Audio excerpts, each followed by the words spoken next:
They never told you the full story of Enoch, not because it was irrelevant, but because it was too relevant. You've lived long enough to know that when something is hidden, it usually carries power. And Enoch's story is precisely that, a key buried in time, capable of unlocking truths many institutions would prefer we never ask. You see, Enoch wasn't just another name in a list of patriarchs. He was a disruption. In the book of Genesis, a single line whispers, "And Enoch walked with God, and he was not, for God took him." That's it. No death, no burial, no epitaph, just a disappearance into something higher. That mystery alone should have sparked inquiry. But for most of us raised in tradition, we were taught not to question. And yet, questioning is how progress has always begun. Think of the scientific method, the cornerstone of modern understanding. Observation, hypothesis, experimentation. It's built on curiosity. So let's apply it here. Let's observe what's missing. Why would a man who transcended death be given only one line in the canonical Bible?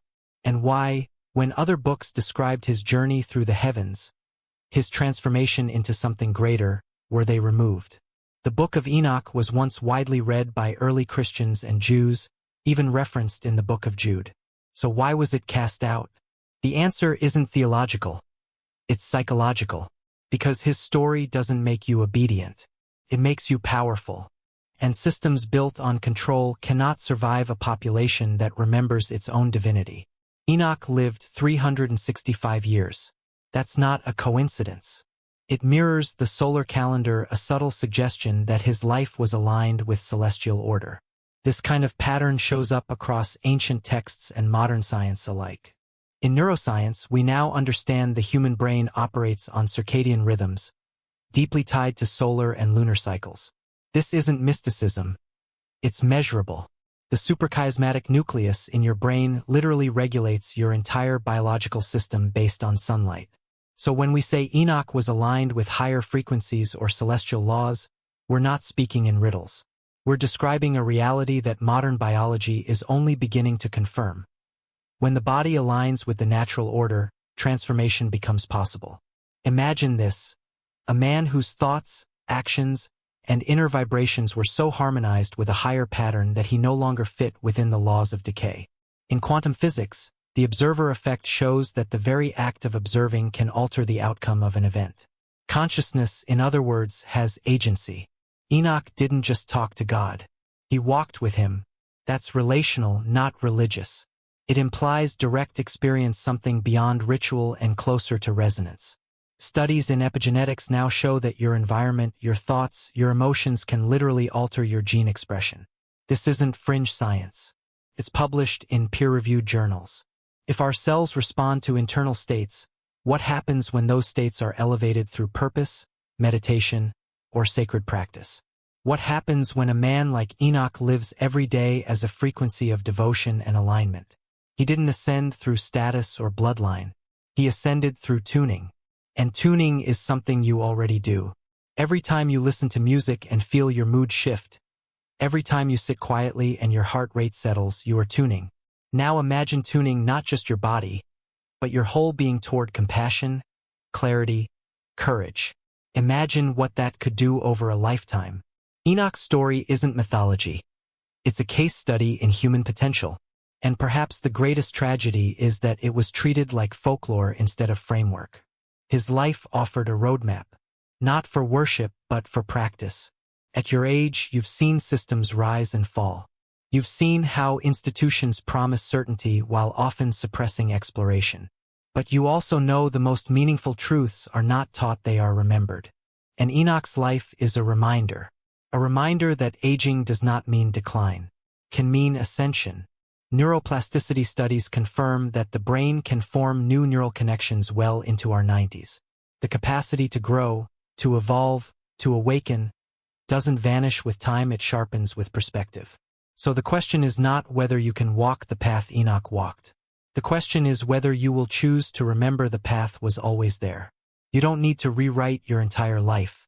You only need to realign with what's already true inside you. Begin small. Walk in nature with awareness.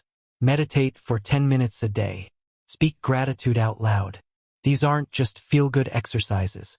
They regulate cortisol, reduce inflammation, and shift your biochemistry toward coherence. This is science serving the soul, and it's your birthright to access it. Enoch walked with God, and so can you.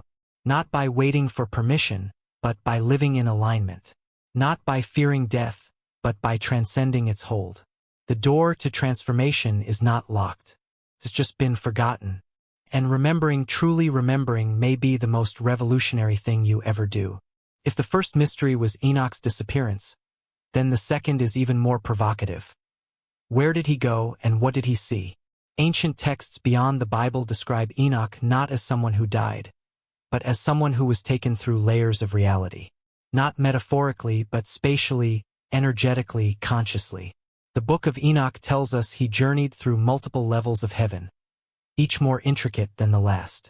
That might sound mystical, but consider what modern physics now proposes.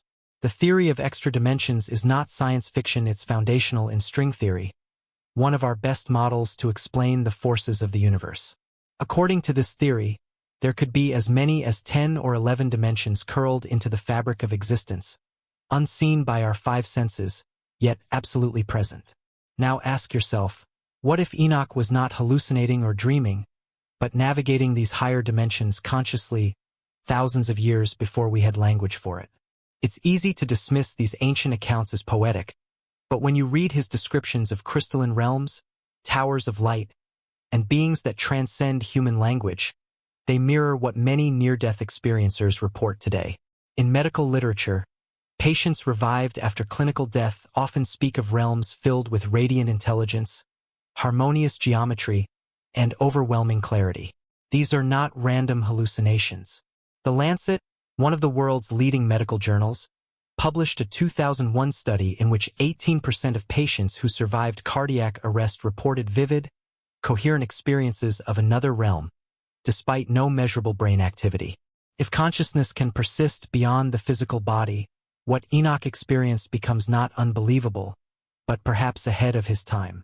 And still, the deeper question persists: why was his story removed from the Bible?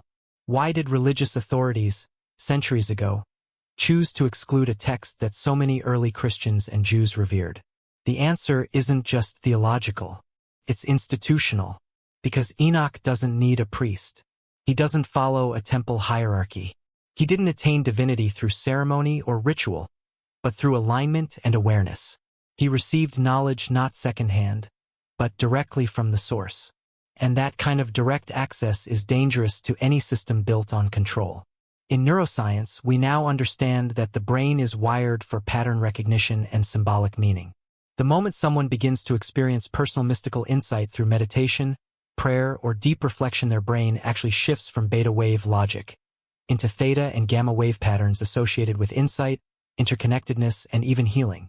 The pineal gland, long mythologized as the third eye, has photoreceptors similar to those in your actual eyes and plays a crucial role in regulating melatonin, which affects circadian rhythms, dreaming, and altered states of consciousness. Ancient texts speak of Enoch being shown visions and structures of cosmic law. Perhaps he wasn't imagining these things. Perhaps he activated a biological capacity that we all possess, but few cultivate. His elevation didn't come through obedience.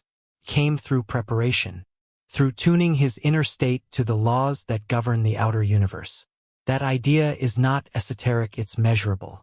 Studies in heart rate variability show that when a person lives in states of compassion, gratitude, and purpose, their heart and brain enter coherence, a physiological state in which communication between organ systems becomes highly efficient. This coherence is not just peaceful, it's powerful. It boosts immunity, clarity, and emotional resilience. When Enoch walked with God, he may have been walking in that very state, embodying a frequency so attuned to universal harmony that he became part of it.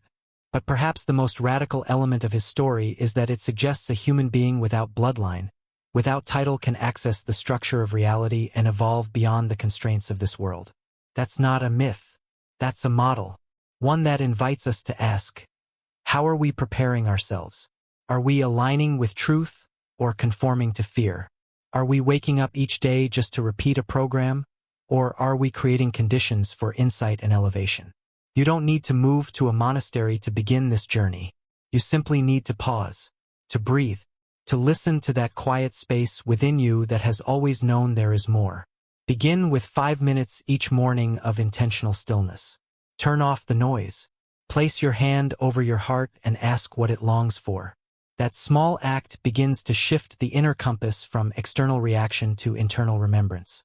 Enoch's story is not a religious detour. It's a spiritual blueprint. It tells us that human consciousness, when disciplined and elevated, can reach beyond the veil. And in an age where information bombards us, where technology accelerates faster than wisdom, perhaps what we need is not another app, but a deeper inner connection. You've spent a lifetime gathering knowledge. Now is the time to seek understanding, the kind that doesn't just stimulate the mind, but nourishes the soul. The kind that reminds you, like it reminded Enoch, that the path to higher truth is not locked away. It begins with a decision to walk differently, to listen deeper, and to remember that you, too, were born with the capacity to touch the divine. We've now arrived at the most uncomfortable truth of all. Enoch's story wasn't forgotten by accident. It was buried by design. Imagine a manuscript that tells you salvation is not granted through a priest, not earned by guilt or sacrifice, but remembered through awakening. A story that proclaims the divine is not an external authority but an internal frequency, something you can tune into, live with, and even become. That story is dangerous to systems built on obedience. It is subversive to traditions that teach you to seek power from the outside. And that is why the Book of Enoch was removed. Not because it lacked spiritual value, but because it gave too much of it back to the individual. In any structure where control is currency, empowerment is a threat. This isn't just theory. It's a pattern. Throughout history, from Galileo to mystics of every tradition, those who challenged centralized authority with direct experience were silenced. The early church did not remove Enoch because he contradicted God. They removed him because he made God accessible. This brings us to a profound philosophical shift that neuroscience is now beginning to confirm. You are not just a passive observer in this universe. You are a participant. In studies on neuroplasticity, researchers have shown that the human brain retains the capacity to rewire itself based on experience, belief, and intention even in older age. In fact, adults over 65 who engage in purposeful cognitive and spiritual practices such as meditation, journaling, or contemplative prayer demonstrate improved memory, greater emotional regulation, and even biological rejuvenation through the lengthening of telomeres, those little caps at the end of your chromosomes that protect your DNA. What does that mean in real terms? It means that the way you think about yourself, your purpose, and your connection to something greater can literally slow aging and expand awareness. That's not spiritual optimism. That's peer-reviewed science meeting ancient wisdom in perfect resonance. Now ask yourself, why haven't you heard this in your Sunday service or your local clinic? Because a free and conscious human being is not as easy to manipulate, sell to, or control. Enoch's experience was a declaration that enlightenment is not confined to a temple, that transformation is not a miracle doled out by divine hierarchy, but a choice, a discipline, a devotion. This message would have dismantled the religious economies that grew around confession, redemption, and intermediaries. If the soul is sovereign, then the institution is redundant. And that was the threat. So his book was removed, his name minimized, his journey mythologized to the point of irrelevance. But truth is not so easily erased. It finds its way back in dreams, in moments of stillness, and in the science that keeps catching up with spirituality. Look around at our modern world. We have more access to information than ever, and yet more confusion. We have more technology, but less wisdom. Artificial intelligence can replicate human language, but it cannot replicate human meaning. We are increasingly living outside of ourselves, outsourcing memory, outsourcing connection, even outsourcing attention. The philosopher Martin Heidegger warned of this decades ago, that modern humanity is becoming uprooted from being itself, distracted by what is easy instead of connected to what is true. And what Enoch reminds us is that remembrance, the act of turning inward, is not just poetic, it is revolutionary. You do not need to wait for permission to begin this journey. Begin today. Begin with stillness. Begin with asking yourself one question each morning. Am I living in alignment with what I truly value? Write your answer down. Watch how it evolves. This is not merely a psychological exercise. It's an energetic recalibration. Enoch's legacy was not meant to be worshipped. It was meant to be practiced. His transformation into something higher was not a supernatural lottery win, but the natural result of living with clarity, integrity, and resonance. And that is something every one of us can choose to cultivate. Start with the body. Take daily walks in nature, not just for exercise, but to retrain your senses toward rhythm and reciprocity. Start with the breath. Conscious breathing activates the parasympathetic nervous system, reducing stress hormones and enhancing focus. These are acts of realignment, of remembering your place in a larger pattern. They require no doctrine, no robes, no title, just your presence. So what can you do today, at this stage in your life, to walk in the steps of Enoch? You begin by unlearning, by questioning the narratives that told you the divine was somewhere else, that power was outside you, that aging is a slow drift into irrelevance. You are not irrelevant. In fact, your wisdom and your experience make you more equipped than ever to walk with intention. You've seen through illusions. Now you are ready to see truth. And that truth begins not in a pulpit or a lecture, but in your willingness to remember who you are, who you've always been. Enoch didn't just vanish. He returned in a new form. Perhaps now it's your turn not to leave the world, but to light it from within. What if death is not the end but the beginning of a transition that our ancestors understood better than we do today? Enoch's story offers a radically different perspective on what it means to leave this world, not as a punishment or a tragic finale, but as a deliberate evolution of being. Unlike other figures who die and are buried, Enoch was taken alive, transformed without passing through the veil of death as we know it. And this idea, while seemingly mystical, aligns with a growing body of scientific research that suggests consciousness may not be confined to the brain and that death, as we define it, may be more of a threshold than a termination. In the field of quantum biology, researchers have found that subatomic particles within living organisms exhibit behaviors that defy classical models, suggesting that life and perhaps awareness itself is rooted in non-local phenomena. The famous double-slit experiment in quantum physics shows that particles behave differently when observed, implying that consciousness plays an active role in shaping reality. If consciousness is indeed a field that interacts with matter, then Enoch's conscious ascension is not magic but mastery.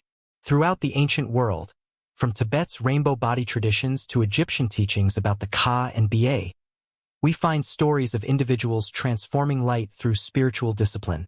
Today, we know that the body emits biophotons, ultra-weak light particles generated by cellular activity. Studies conducted by biophysicists like Fritz Albert Popp have shown that our DNA emits measurable light, and that this light increases in coherence during states of meditation, gratitude, and prayer. What Enoch became may have been the biological manifestation of spiritual coherence. He tuned his thoughts, emotions, and actions into alignment with the larger rhythm of the universe. And as modern science is beginning to acknowledge, when the body enters a state of sustained coherence, its electromagnetic field becomes more organized, resilient, and luminous. This is not metaphor. It is the visible signature of inner harmony. Now consider what this means practically. As someone who has lived through decades of change, loss, and renewal, you already know that aging is more than biology. It is narrative. If we believe that aging means decline, the body will respond in kind. But if we shift the narrative from decay to refinement, we open the door to transformation. Consider a longitudinal study published by Harvard psychologist Ellen Langer, where elderly participants placed in a setting that mimicked the environment of their youth experienced improvements in memory, posture, and even eyesight just by living in a narrative that reinforced vitality. Our biology listens to the stories we tell ourselves. Enoch's story invites us to rewrite those stories, not as victims of time, but as students of rhythm. Start with a new rhythm today. Wake up with the intention not to endure the day, but to harmonize with it. Let your breath be your metronome. Let your thoughts be your tuning fork. Even 5 minutes of daily intentional breathing can reduce cortisol, improve heart rate variability, and increase focus. These are not religious rituals. They are biological pathways to resilience. And this resilience is not just for the body, it is for the soul. In the emerging field of thanatology, the study of death and dying, researchers have found that individuals who cultivate spiritual practices experience less fear and more peace when confronting mortality. Hospice nurses across America have documented that patients who carry a sense of purpose and spiritual connection often pass with clarity, sometimes even speaking of light or guidance before their final breath. Enoch did not stumble into transformation. He prepared for it. His life was not an escape from death, but an embodiment of what death could be if we lived with awareness. He showed us that transition can be graceful, intentional, and even sacred. So how do we live in a way that honors that possibility? Begin by integrating the spiritual into the daily. Take a walk not just for your legs, but for your heart. Speak aloud your gratitude, not as a ritual, but as a recalibration. Write down the dreams you remember, even fragments. The act of recording signals the brain that your inner world matters. These small practices, repeated, become a bridge between the physical and the eternal. They whisper to the body that it is not only aging but evolving. And that shift from fearing death to preparing for elevation is perhaps the most powerful choice you can make now. Enoch's ascension is not meant to be envied. It is meant to be remembered as something possible, not just for mystics, but for those who live with enough presence to hear the frequency beneath the noise. You don't need to be perfect. You only need to be present. And presence is something you've been training for your whole life. Every loss has taught you how to let go. Every joy has taught you how to open. Now is the time to put it all together, not to escape this world, but to transcend the fear of it. Because when you understand death not as the end, but as the next breath in a larger rhythm, you begin to live differently, more fully, more freely. And like Enoch, you begin to walk with God not someday, but now. There is a quiet moment in every seeker's life when they realize the journey was never about finding something new, but about remembering something ancient. Enoch's story was never written for temples or scholars. It was written into the very architecture of the soul, meant not to be studied from afar, but to be walked from within. He did not climb toward heaven by accident or earn favor by perfection. He aligned, he remembered, and he allowed the natural laws of the universe to do what they always do when coherence is present: elevate. This is not philosophy alone. It is physics. In the study of cymatics, we observe that when sound frequencies are passed through particles like sand or water, they organize into complex geometric patterns. Higher frequencies produce more intricate forms. Your body, composed mostly of water and governed by vibration, responds to frequency the same way.